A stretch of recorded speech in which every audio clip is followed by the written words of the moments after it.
Hi friends, welcome to my channel. இன்றைக்கி பார்த்தீங்க அப்படின்னா ஓணம் சீரியல்ஸோட 2வது பார்ட் 2வில் தான் நம்ம பார்க்க போகிறோம். ஸோ ஆல்ரெடி சீரியல் 1 பார்த்தாச்சு, அதுலேயே நான் அப்லோட் பண்ணிவிட்டேன். ஸோ சீரியல் 2 என்ன அப்படின்னா, அடுத்தது என்ன ரெசிபி அப்படின்னு பார்த்தோன்னா, புளி இஞ்சி தான் எப்படின்னு பண்ணுறது அப்படின்னு. நம்ம சத்தியாவில் பார்த்தீங்கன்னா உப்புலேருந்து காரம்லேருந்து இனிப்புலேருந்து எல்லாமே இருக்கும். ஸோ எல்லா வெரைட்டிஸ் 32 வெரைட்டிஸ் இருக்கும். ஸோ அதுதான் நம்ம வந்து பார்க்க போகிறோம்.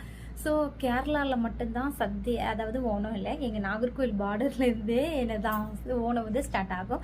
எல்லா வருஷமும் நாகர்கோவிலில் நாங்கள் செலிப்ரேஷன் பண்ணுவோம். ஸோ அதனால தான் நானும் செலிப்ரேஷன் பண்ணுறது. ஸோ நாகர்கோவில் டு நம்ம ட்ராவல் எங்கே போகிறோம் அப்படின்னா கேரளாவுக்கு போகிறோம். ஸோ நாகர்கோவிலேருந்து கேரளா போய் நம்ம என்ன பண்ண போகிறோம், சதியா தான் பார்க்க போகிறோம். ஸோ அந்த சதியா தான் ஒவ்வொன்றா நம்ம வந்து அப்லோட் பண்ண போகிறேன். ஸோ எங்களோட ட்ரெடிஷ்னலான ஃபுட்டு, அதுக்கப்புறம் பார்த்தீங்கன்னா எல்லாம் வெரைட்டியாக நல்லா டேஸ்டியாகவும் இருக்கும். கோகோனட் ஆயில் இல்லாமல், கோகோனட் இல்லாமல் நம்ம செய்ய போகிறதில்ல. ஸோ அதனால் இந்த இதில் புளியிஞ்சி எப்படி செய்கிறதுன்னு பார்க்கலாம். நல்லா டேஸ்டியான ஒரு புளியிஞ்சி தான் பார்க்க போகிறோம்.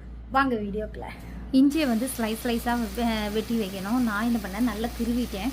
அப்போ கோகோனட் ஆயிலில் வந்து ஒழிச்சிட்டு இதையும் நல்லா வறுக்கணும். ப்ரௌனிஷ் கலரில் வறுத்து சைடில் எடுத்து பொடி பண்ணி வச்சுக்கணும். அதே எண்ணெயில் தான் நான் கடுகு, அதுக்கப்புறம் நம்ம பச்சை மிளகு இருக்குல்ல, அதுவும் சின்ன சின்னதாக வெட்டி கருவேப்பிலை, இதில் வந்து நிறைய சலச்சலப்பாக இருந்துச்சு. அந்த சலச்சலப்பு மாறுற வரைக்கும் நான் அதுக்குள்ளே என்ன பண்ணிக்கலாம், புளி சலச்சலப்பு மாறினதுக்கப்புறம் புளி ஊற்றலான்னு சொல்லிட்டு வெயிட் பண்ணியிருந்தேன். புளி நான் ஆல்ரெடி கரைச்சி வச்சுருந்தேன், அதையும் ஊற்றிட்டு அங்கே பொடி பண்ணியும் வச்சாச்சு. இப்போ இதில் என்னெல்லாம் பொடி போட்டிருக்கோம் அப்படின்னா, உளுவப்பொடி, அதுக்கப்புறம் காஷ்மீர் மிளகு பொடி இருக்குல்ல, அது கொஞ்சம் எரிவுக்குள்ள மிளகும் போடலாம்.